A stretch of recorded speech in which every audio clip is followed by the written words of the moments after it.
सुबह के 10 बजने वाले हैं और आप देख रहे हैं अपना बिहार और मैं हूं आपके साथ विभा उपाध्याय। बुलेटिन की शुरुआत बड़ी खबर के साथ। यह खबर नालंदा से, जहां पर न्यूज 18 की खबर का बड़ा असर हुआ है। यामानपुर के बहुआरा गांव में पुलिस ने हथियार लहराने के 6 आरोपियों को गिरफ्तार कर लिया। पुलिस कार्रवाई में आधा दर्जन हथियारों के साथ भारी मात्रा में जिंदा कारतूस, दर्जन ट्रैक्टर जब्त किए गए हैं। और आपको ये बताते चलें कि कल अवैध बालू उठाव को लेकर 2 गुटों के बीच जमकर गोलीबारी और मारपीट हुई थी। हथियार लहराए गए थे और ये पूरी तस्वीर, ये पूरा वीडियो न्यूज 18 पर चलने के बाद प्रशासन हरकत में आई और ये बड़ी कार्रवाई इस वक्त सामने, जिसमें 6 से ज्यादा अपराधियों की गिरफ्तारी की गई है। अभी हम मौजूद हैं नालंदा जिले के मानपुर थाना क्षेत्र के बहुआरा गांव में, जहां आप देख सकते हैं कि कल हमने न्यूज 18 के माध्यम से यह दिखाई थी कि किस तरह से बहुआरा में बालू माफिया राइफल लहरा रहा है। और खबर चलने के बाद पुलिस हरकत में आई और कॉम्बिंग ऑपरेशन चला रहा है। आप देख सकते हैं किस तरह से यहाँ पर जो है कॉम्बिंग ऑपरेशन चलाया जा रहा है और सभी पुलिसकर्मी खास करके जो भी हैं फसल उसमें ये देख रहे हैं कि कहाँ कहाँ हथियार छिपाई गई है।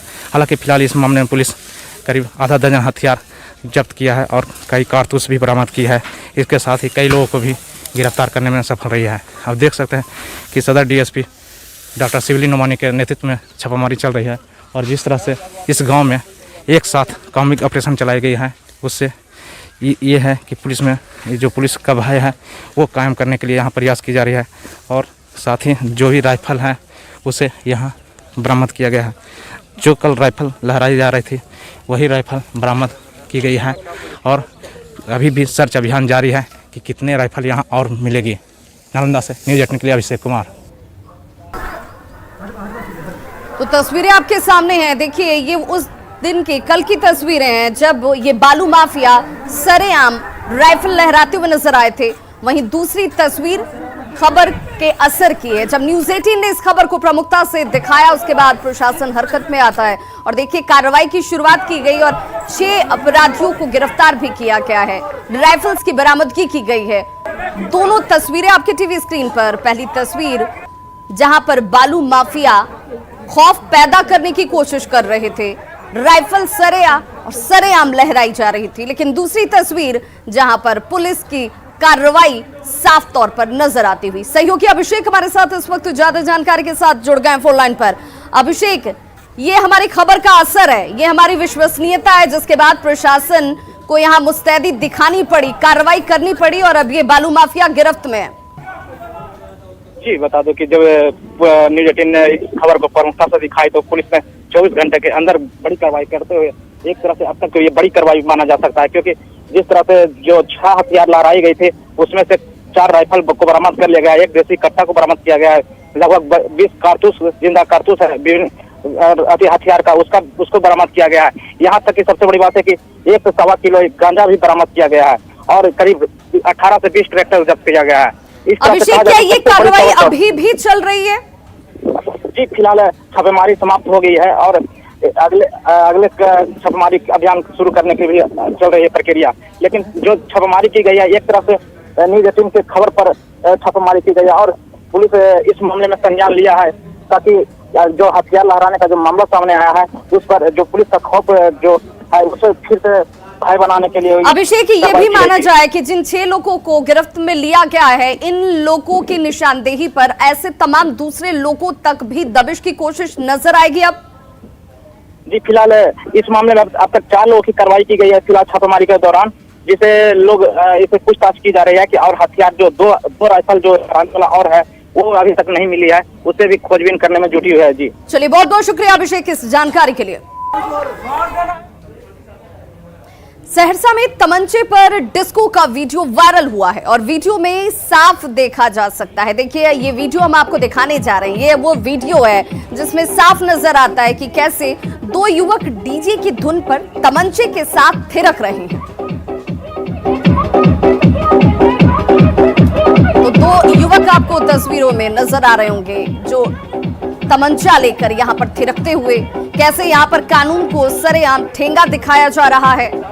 हालांकि न्यूज 18 इस वीडियो की पुष्टि नहीं करता। बताया जा रहा है कि बनगांव में किसी शादी समारोह का ये वीडियो है, जहां पर ये लोग जश्न में कानून की धज्जियां उड़ाते नजर आए। तमंचा लेकर यहां पर डिस्को किया जाता रहा। सोशल मीडिया पर ये वायरल है इस वक्त वीडियो।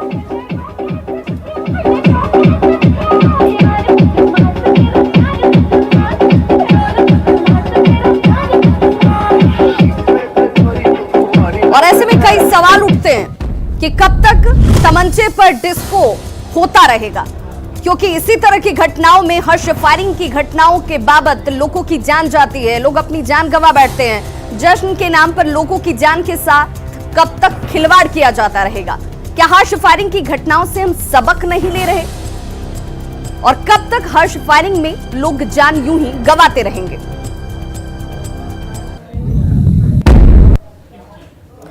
और अब बात एक और वायरल वीडियो की, जो भागलपुर के कहलगांव के NH 80 का बताया जा रहा है। वीडियो में कुछ लोग पुलिस के जांच अभियान का विरोध करते दिख रहे हैं। विरोध कर रहे लोग पुलिस पर गलत तरीके से ओवरलोडिंग के नाम पर पैसे की वसूली का आरोप लगा रहे हैं। लोगों के मुताबिक पैसे नहीं देने पर आए दिन गाड़ी जब्त की जाती है या फिर इसकी धमकी दी जाती है।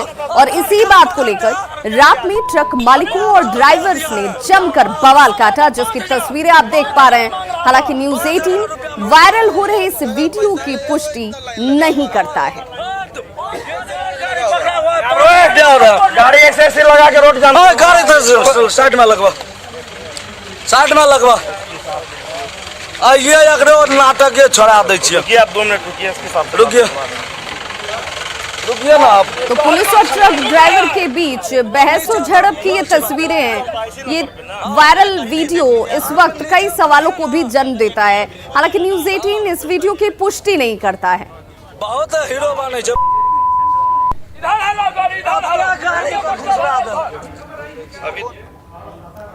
और बड़ी खबर इस वक्त किशनगंज से आ रही है, जहां पर पुलिस ने लूट की उस बाइक को बरामद कर लिया है, जिसके लिए शहीद SHO अश्विनी कुमार छापेमारी करने के लिए पश्चिम बंगाल गए हुए थे। खबरों को तफसील से बताएं उससे पहले जरा इन तस्वीरों को देखिए। 5 लोगों की गिरफ्तारी इस पूरे प्रकरण में और उस बाइक की बरामदगी कर ली गई है। ये वही बाइक है जिसकी तलाश में SHO अश्विनी कुमार बंगाल पहुंचे थे अपनी टीम के साथ, दलबल के साथ कार्रवाई करने के लिए। लेकिन वहां पर वो मॉब लिंचिंग का शिकार हो जाते हैं और उनकी हत्या कर दी जाती है। आपके सामने वो लाल रंग की बाइक साफ नजर आती हुई, और ये ग्लैमर बाइक है जिसके लिए एक SHO की हत्या कर दी गई। बाइक के साथ 3 अपराधियों को गिरफ्तार किया गया और इसी के साथ इस मामले में अब तक 8 लोगों की गिरफ्तारी हो चुकी है। 26 अक्टूबर 2020 को मुंगेर में मां दुर्गा की प्रतिमा विसर्जन के दौरान हुए गोलीकांड में बड़ी कार्रवाई की गई है। पटना हाईकोर्ट के निर्देश के बाद पुलिस मुख्यालय ने गोलीकांड की जांच से जुड़े 13 अधिकारियों का ट्रांसफर कर दिया है।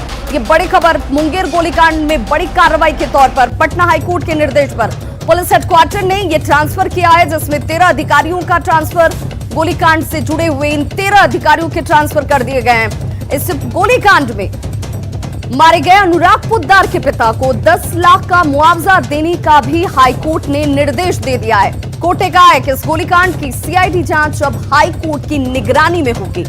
आपको यह भी बताते चलें कि 26 अक्टूबर 2020 को 18 साल के अनुराग पोद्दार की मौत हो जाती है। इस पूरे मामले में अनुराग के पिता अमरनाथ पोद्दार ने हाईकोर्ट में रिट याचिका डालकर अर्जेंट सुनवाई की गुहार लगाई थी। लेकिन जब ऐसा नहीं हुआ तो अनुराग पोद्दार की मां ने सुप्रीम कोर्ट में गुहार लगाई, जहां से पटना हाई कोर्ट को ये निर्देश दिए गए कि 2 महीने में अनुराग पोद्दार के पिता की अपील पर सुनवाई को पूरा किया जाए।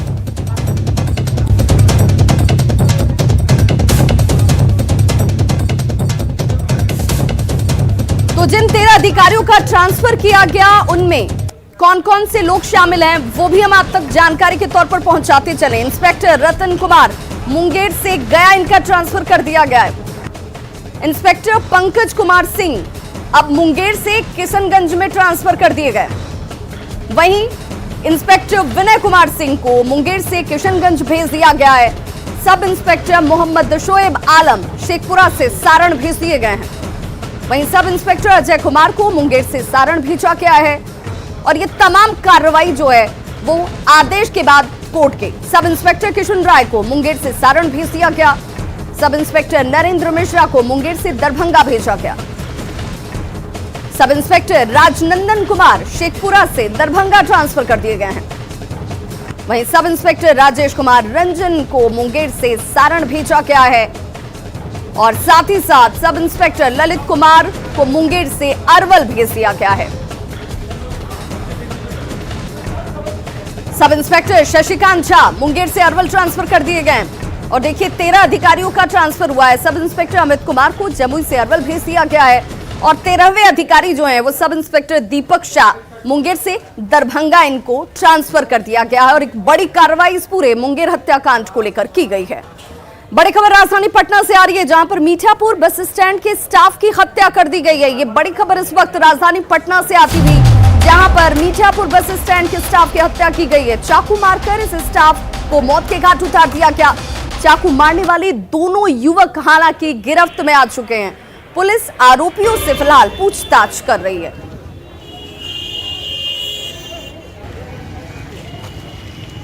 हेल्पर हैं, सवारी वारी बैठाते हैं लोग, उसी में 2 लड़के आए हैं, बात विवाद होता है, उसी में चाकू मारे, उनकी हत्या हो गई। हम लोग जांच कर रहे हैं। कौन है बोलो? यही लोकली लड़का लोग हैं, यहीं पर यहाँ एक बंगाली रोड का है और एक छपरा का। प्रथम दृष्टिया क्या लग रहा है? किसी बात को लेकर आपस में लड़ाई झगड़ा हुआ है, उसमें लड़का जो है चाकू मार के पकड़े गए हैं। 2 लोग पकड़े गए। और अब बात उस कोरोना की जिसकी रफ्तार ने पूरे देश की चिंता को बढ़ा दिया है। बिहार की भी बात करें तो कोरोना के मामले लगातार बढ़ते जा रहे हैं और पिछले 24 घंटे में कोरोना के 3756 नए मरीज सामने आ चुके हैं। पटना के साथ दूसरे जिलों में भी लगातार मामले बढ़ते जा रहे हैं और ग्राफिक्स के जरिए आप देख सकते हैं कि किस तरीके से जिलावार कितनी संख्या अब तक कोरोना पॉजिटिव मरीज की सामने आ चुकी है। सबसे ज्यादा चिंता का सबब इस वक्त राजधानी पटना खुद बनी हुई है, जहां पर 1382 मामले सामने आ चुके हैं। और देखिए जिलावार अब तक ये आंकड़े, बक्सर में 27, भोजपुर में 33, कैमूर में 17, सासाराम में 35, वैशाली में 35 और ये संख्या हर जगह जिलावार बढ़ती जा रही है हर बढ़ते तारीख के साथ। यानी आपको सजग और सावधान रहने की बहुत ज्यादा जरूरत है। मास्क का इस्तेमाल कीजिए, सोशल डिस्टेंसिंग का पालन कीजिए और तमाम वो गाइडलाइंस जो आपकी जान की सुरक्षा के लिए बेहद जरूरी है उसका पालन अवश्य करें।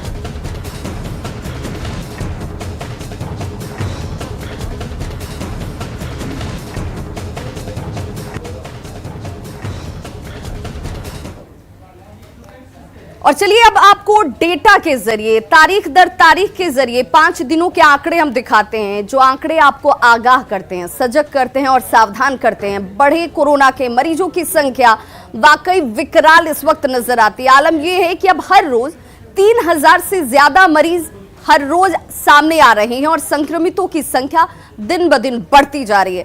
तारीख दर तारीख देखिए, 7 अप्रैल को 1527 केसेस सामने थे, वहीं 8 अप्रैल को यह संख्या जो है वो बढ़ जाती है और 8 अप्रैल आते आते ये संख्या 1911 तक पहुंच जाती है। वहीं 9 अप्रैल को ये संख्या 2174 हो जाती है। 10 अप्रैल तक 3469 केसेस सामने आ जाते हैं। 11 अप्रैल की बात की जाए तो ये संख्या 3756 तक पहुंच गई। यानी 5 दिनों में कुल आंकड़े जो हैं वो 12000 से ज्यादा 12837 तक पहुंच चुके हैं। वहीं पूरे बिहार में कोरोना संकट गहराने लगा है। पटना में आए दिन कोरोना विस्फोट हो रहा है और बावजूद इसके लोग इसे समझने को तैयार नजर नहीं आते हैं। सुबह सुबह हम आपको ऐसी तस्वीरें दिखाते हैं जो ये बताने के लिए काफी हैं कि किस तरह से लोग अभी भी कोरोना के संक्रमण को लेकर गंभीर नहीं हैं। मीठापुर सब्जी मंडी की ये तस्वीर देखिए, जहां हमारे सहयोगी साकेत पहुंचे और इन तस्वीरों को दिखाने का मकसद ये है कि आप सजग होइए, सावधान होइए, क्योंकि कोरोना का विस्फोट आपके अपने लिए भी और आपके अपनों के लिए भी इस वक्त चिंता का विषय। बिहार सहित पटना में लगातार कोरोना विस्फोट हो रहा है, लेकिन लोग जो है वो सुधरने का नाम नहीं ले रहे हैं। आप देखिए, अब मीठापुर मंडी में हम खड़े हैं, सब्जी मंडी है ये, और सुबह सुबह किस तरह की तस्वीर यहाँ पर है। काफी ज्यादा भीड़ भाड़ मंडी में दिख रहा है। सरकार के तरफ से, प्रशासन के तरफ से लगातार ये निर्देश दिए जा रहे हैं कि सोशल डिस्टेंसिंग को वो फॉलो करे। लोग जो मार्केट में आए वो भीड़ न लगाएं, भीड़ वाली जगहों पर मास्क का इस्तेमाल करें। तो ये तमाम जो गाइडलाइन है उसकी अनदेखी खुलेआम देखिए आप किस तरह से यहाँ पर भीड़ है, किस तरह से गैदरिंग आपको इस मंडी में दिख रहा है सुबह सुबह। और कोई भी आप देखिए बहुत से ऐसे लोग हैं जो मास्क भी नहीं यहाँ पर लगाकर खड़े हैं। तो सवाल बड़ा है और खास करके जो पुलिस प्रशासन है वो आखिर कहाँ है, क्योंकि इन जगहों पर निश्चित तौर पर सुबह सुबह जब इतनी भीड़ होती है तो पुलिस और प्रशासन को मौजूद रहना चाहिए और लोगों से कहीं ना कहीं जो मास्क और सोशल डिस्टेंसिंग भीड़ भाड़ नहीं करने की अपील करनी चाहिए। लेकिन वो तस्वीर आपको यहाँ पर नहीं दिखेगी। आप देखिए एक तरफ से आपको मैं तस्वीर दिखा रहा हूँ किस तरह से भीड़ है और पुलिस प्रशासन का एक भी बंदा आपको यहाँ पर इस सब्जी मंडी में नहीं मौजूद है जो कि इन लोगों को समझाए, इन लोगों पर थोड़ी सी अंकुश लगे। क्योंकि जिस तरह से पटना में कोरोना विस्फोट हो रहा है, लगातार जो है 1000 से ज्यादा मामले रोज रोज अब पटना में आने लगे हैं। तो ऐसे में जरूरत है कि लोग इन चीजों को समझे और चूंकि जो स्थिति बन रही है वो और भी भयावह हो सकती है। तो ऐसे में निश्चित तौर से प्रशासन को तो सजग रहना ही चाहिए ऐसी जगहों पर, लेकिन खुद जो आम लोग हैं उन्हें भी इन चीजों को समझना चाहिए कि जब तक वो परहेज नहीं करेंगे, जब तक वो मास्क नहीं लगाएंगे, सोशल डिस्टेंसिंग को नहीं मानेंगे, तब तक इस कोरोना को नहीं हराया जा सकता है। और जो सब्जी मंडी की तस्वीर यहाँ पर दिख रही है वो सीधे तौर पर सरकार के आदेश का मखौल बना रही है, साथ ही साथ एक बड़ा कह सकते हैं डर पैदा कर रही है कोरोना को लेकर, जिस तरह से पटना और पूरे बिहार में विस्फोट हो रहा है। कैमरा पर्सन दीपक के साथ साकेत कुमार, न्यूज 18 पटना। तो राजधानी पटना के लोगों की लापरवाही एक बड़ी वजह है जिस वजह से दिन ब दिन आंकड़े विस्फोटक होते जा रहे हैं। अगर अब 5 दिनों में बढ़े एक्टिव केसेस की बात की जाए तो एक्टिव केसों की संख्या भी लगातार बढ़ती जा रही है। और देखिए 5 दिनों में ये आंकड़े कैसे बढ़ गए। 7 अप्रैल को 5925 एक्टिव केस थे, ये 8 अप्रैल तक सीधे 2000 से ज्यादा 7504 एक्टिव केसेस में तब्दील हो जाते हैं। 9 अप्रैल तक 9357 केसेस एक्टिव हो जाते हैं और वहीं 10 अप्रैल तक 11998 एक्टिव केसेस।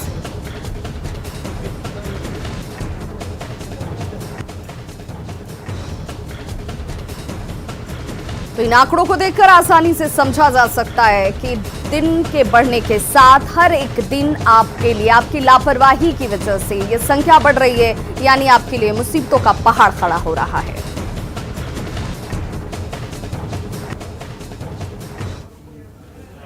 पश्चिम चंपारण में चनपटिया प्रखंड के बीडीओ का एक वीडियो वायरल हो रहा है। बताया जा रहा है कि BDO Dinbandhu Diwakar corona vaccination अभियान के निरीक्षण में निकले हुए थे और इसी क्रम में जब वो अवरैया पंचायत पहुंचते हैं तो वहां के मुखिया ने अधिकारी से कोरोना वैक्सीन लेने की इच्छा जाहिर की, जिसके बाद वीडियो साहब खुद डॉक्टर बन गए और खुद अपने हाथों से मुखिया जी को कोरोना का टीका लगाया। बता दें कि दीनबंधु दिवाकर वीडियो बनने से पहले एमबीबीएस की पढ़ाई कर चुके हैं और इसीलिए मुखिया के आग्रह पर उन्होंने खुद ही उन्हें वैक्सीन लगाई। नहीं हुआ ना, इसको आराम से इंसर्ट कर दीजिए। 0.5 था नहीं है, हल्का छोड़ दीजिए। तो नीले शर्ट में जो शख्स आपको नजर आ रहे हैं ये हैं चनपटिया प्रखंड के बीडीओ और यहाँ पर वो पहुंचे थे निरीक्षण करने के लिए, लेकिन मुखिया जी के आग्रह पर उन्होंने खुद ही उन्हें कोरोना का टीका लगाया। बड़ी खबर सिवान से आ रही है जहां पर शॉर्ट सर्किट की वजह से कई एकड़ में लगी गेहूं की फसल जलकर राख हो गई है। खबर के मुताबिक 11,000 वोल्ट के वायर में अचानक से शॉर्ट सर्किट होती है जिससे निकली चिंगारी ने पूरे इलाके में लगी फसल को जलाकर राख कर दिया। आगजनी के बाद ग्रामीणों ने बिजली विभाग पर लापरवाही का आरोप लगाते हुए मुआवजे की मांग की है।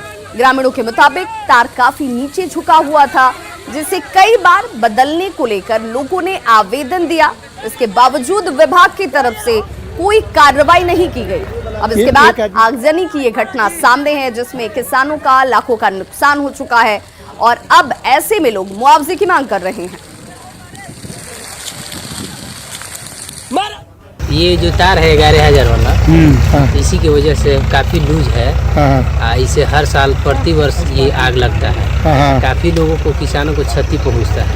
इसलिए हम प्रशासन से आग्रह करते हैं, बिजली विभाग से आग्रह करते हैं ये इस पे सुधार किया जाए, अन्यथा बहुत तरह की क्षति होगी आगे भी। कांग्रेस पर बीजेपी ने बिहार की गेहूं को पंजाब में बेचने का आरोप लगाया है। बीजेपी के मुताबिक कांग्रेस नेता बिहार से सस्ती दरों पर गेहूं की खरीदारी करते हैं और ज्यादा मुनाफे पर इसे पंजाब की मंडियों में बेचा जाता है। बीजेपी नेताओं ने भटिंडा दाना मंडी के पास से गेहूं लदे ट्रक को पकड़कर पुलिस के हवाले किया है और पुलिस अब फिलहाल इस पूरे मामले की जांच में जुटी है।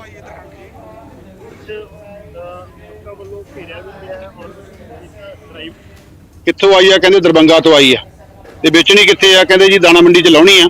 तां मैं शाम दे 6 वजे दा सारे घुम के मंडी दे विच देखिया कि बहुत ज्यादा कणक दे गोडाउन भरे हुए आ। ਲੱਖਾਂ टन कणक बठिंडे दे विच आ चुकी आ और यह 1100 रुपया खरीद के 230 रुपये भाड़ा है और 1950 रुपये इत्थे बेचणगे। 620 रुपये प्रति क्विंटल का कपड़ा है। ना अपना दादा निकली कितनी गड्डियां चलियां ने ਤੁਹਾਡੇ? ਉਹ ਤੁਹਾਡੇ 6-7 ਇਕੱਠੀਆਂ ਚੱਲੀਆਂ ਜੀ। ਕਿੱਥੇ ਲਾਉਣੀ ਕਿੱਥੇ? ਹੁਣੀ ਤਾਂ 20-25 ਕਹਿ ਰਹੇ। ਇੱਥੇ 20-25 ਮੁਰੇ ਆਈਆਂ ਹੋਣਗੇ ਸਭ। अररिया के फारबिसगंज अनुमंडल का ऐतिहासिक ली एकेडमी ग्राउंड नगर परिषद की लापरवाही की वजह से कचरे और जंगल के ग्राउंड बनकर रह गए हैं। शहर के युवा क्रिकेट खिलाड़ियों ने जिला प्रशासन से ग्राउंड से इन तमाम कचरों को साफ करने और इस ग्राउंड के जीर्णोद्धार की मांग की है।